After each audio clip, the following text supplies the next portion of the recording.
também temos os nossos encontros extraordinários.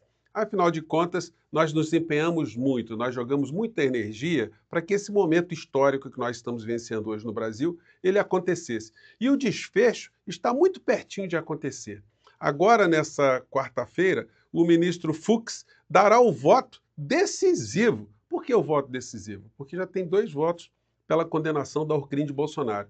Se ele acompanhar o voto do ministro Alexandre de Moraes, a fatura estará resolvida. Nós veremos mais adiante apenas a quantificação das penas desses criminosos todos. No entanto, tem muita gente ainda que está tendo muitas incompreensões sobre tudo que está acontecendo e existem também forças de fora do nosso país que estão querendo fazer com que a justiça aqui no nosso país mude o seu curso.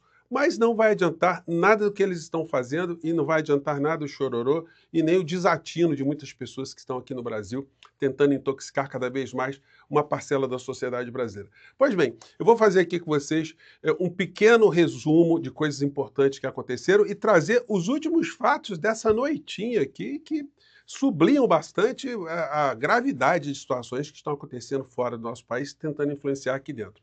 Antes de mais nada, é sempre muito importante convidar você que chegou agora nesse nosso Portal do José especial, nesse corujão do Portal do José, para que, em primeiro lugar, você se inscreva aqui conosco e conheça também os nossos outros vídeos. Se você gostar, compartilhe, recomende, nunca se esqueça do seu joinha, o seu comentário e, se puder, prestigie também nosso clube de membros e o nosso precioso canal de cortes do Portal do José. Você que é muito bem-vindo e muito bem-vinda. Lembrando que nós estamos competindo também para uma premiação do IBEST em 2 categorias que eu sempre coloco o link no primeiro comentário aqui do nosso encontro, tá legal? Então, vamos seguir em frente. Começando aqui, gente, com uma situação estapafúrdia. Nós que estávamos acompanhando todos os votos, tanto do ministro Alexandre de Moraes como de Flávio Dino, e as repercussões também, nós não vimos que coisas estavam acontecendo fora do nosso país, como, por exemplo, essa coisa absurda, surreal.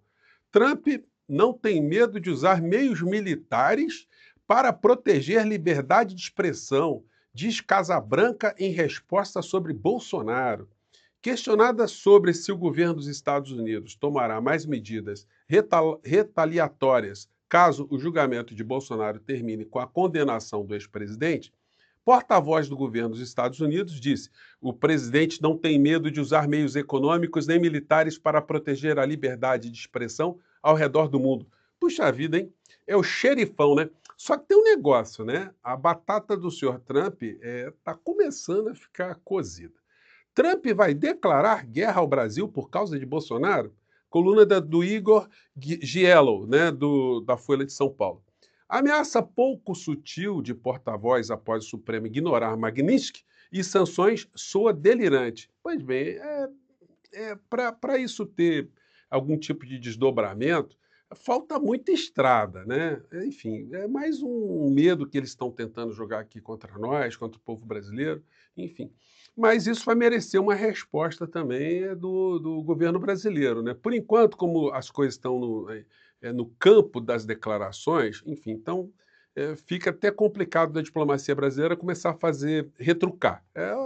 Retrucar agora é por rede social, nesse caso específico, já que não é uma coisa oficial dirigida ao Brasil. Cabe, no máximo, aqui uma publicação interna também.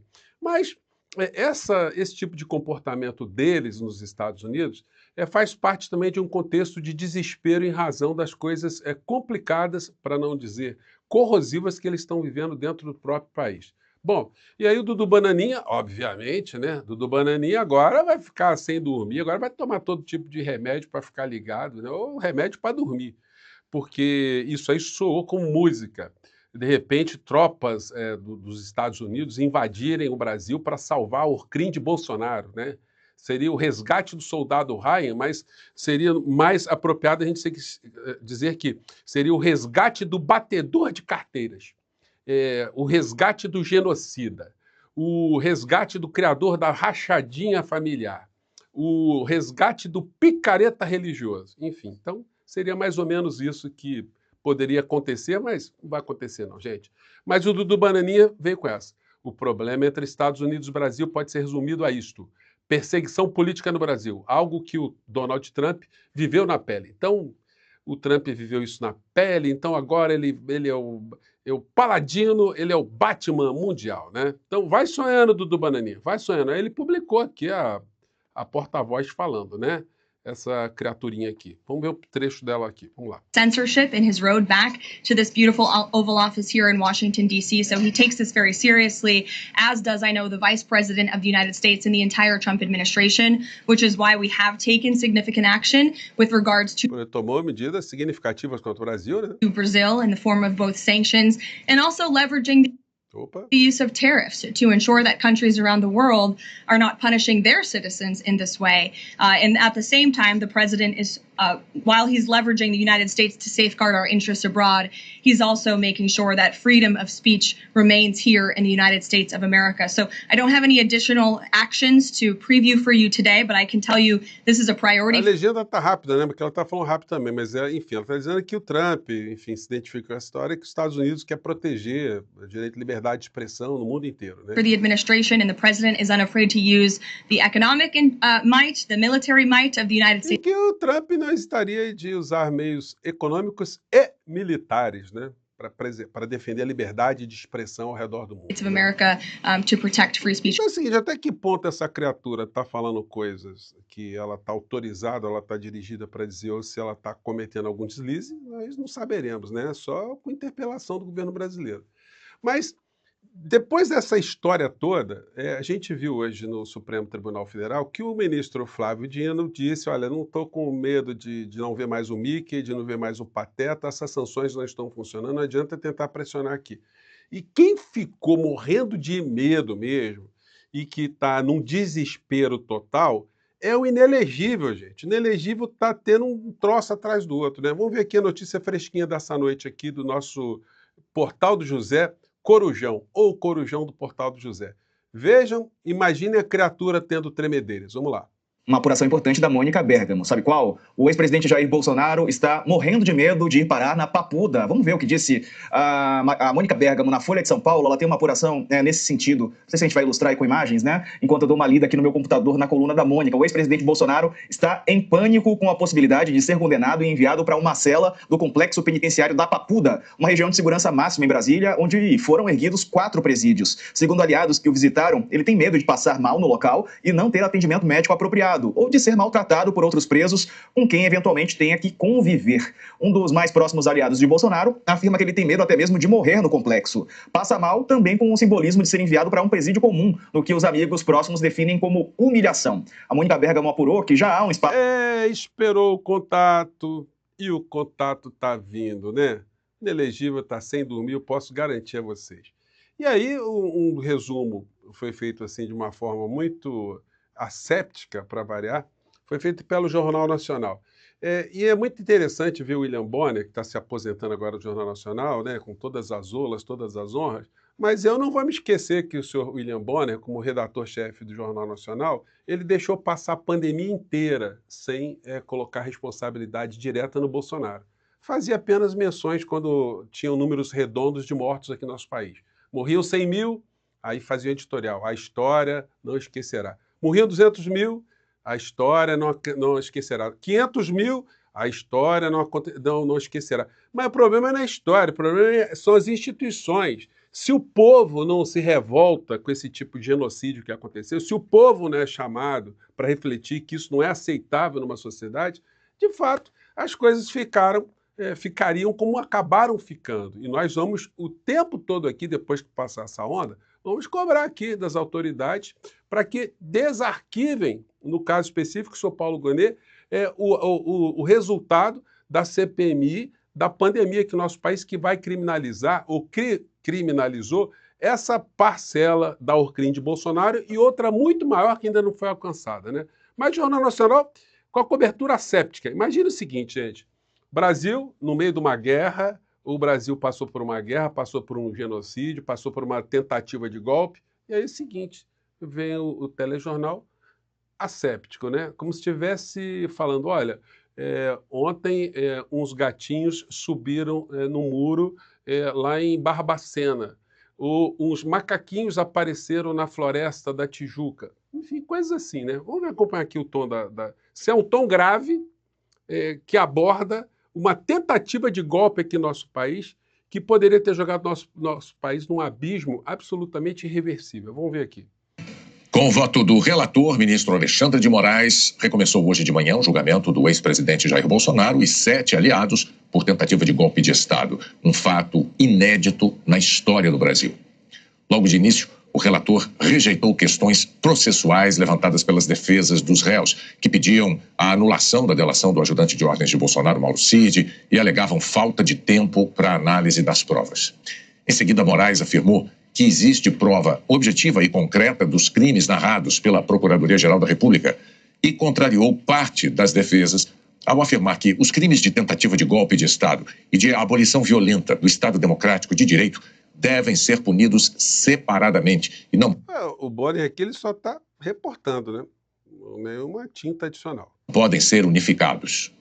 São dois crimes autônomos e aí eles colocam aqui as falas do ministro Alexandre de Moraes. Aí nas falas do ministro Alexandre de Moraes, eu já fiz aqui um pequeno destaque. Eu vou tentar colocar aqui no cronômetro mais ou menos no ponto certo, né? Deixa eu só diminuir aqui para poder entrar o cronômetro no tempo certo. Aqui é onde ele abordou uma temática. Vamos lá. A Jair Bolsonaro com diretrizes para desacreditar o processo eleitoral.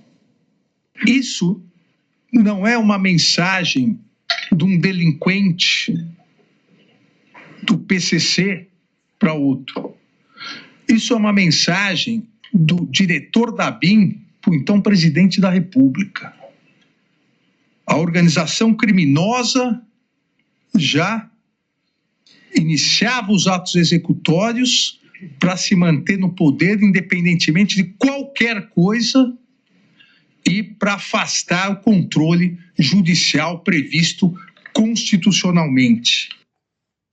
Moraes citou também a live de 29 de julho de 2021. Bom, eu vou resumir aqui, gente. Eu vou fazer o resumo do resumo, porque tem coisas interessantes aqui que eu não quero deixar passar aqui com vocês, né? Esse trecho aqui eu achei muito interessante. Vamos lá. Armadas. Exatamente o mesmo discurso utilizado por aqueles que foram presos em 8 de janeiro de... Esse ponto, gente, o Moraes estava dizendo que como houve a contaminação daquelas criaturas que foram para aquela aventura do 8 de janeiro, a tentativa do golpe de 8 de janeiro.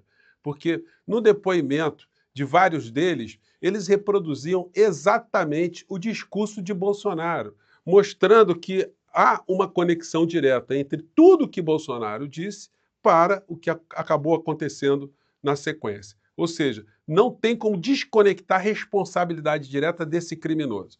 Aí mais à frente, tem um ponto aqui que eu separei também. Vamos lá, mais um trechinho aqui interessante. Vamos lá. Fala, ministro. Um grupo, uma equipe da Polícia Federal para atuar mais incisivamente. Paulo Sérgio diz que está na linha de frente com os inimigos. E Augusto Heleno diz que se tiver que dar soco na mesa é antes das eleições. Se tiver que virar a mesa, é antes das eleições. E ainda disse, nós vamos ter que agir contra determinadas instituições e contra determinadas pessoas. Isso, para mim, é muito claro. Tudo isso constou onde? Isso, Flávio, depois? Na minuta do golpe. Prisões, fechamento do TSE. Então, esses pontos, gente, foram pontos assim que merecem maior destaque, né? Tem um outro aqui que eu achei muito interessante, que é o ministro falando aqui da forma, né, como alguns agiram, chegando a situações esdrúxulas. Vamos acompanhar aqui. Atestava a lisura das eleições, mas depois Paulo Sérgio acabou emitindo uma nota em que assumia uma postura diferente. O réu Jair Messias Bolsonaro determinou ao réu Paulo Sérgio Nogueira que emitisse uma nota. Uma das mais esdrúxulas notas, vergonhosas notas que o ministro da Defesa do Brasil pode ter emitido. É verdade, né, gente? Um general se comportar como um capataz de uma figura abjeta como Bolsonaro, isso causa muita repulsa também, né? Aí que teve uma outra fala aqui do ministro Alexandre de Moraes, eu pegar aqui, nesse ponto aqui, vamos lá, mais um ponto.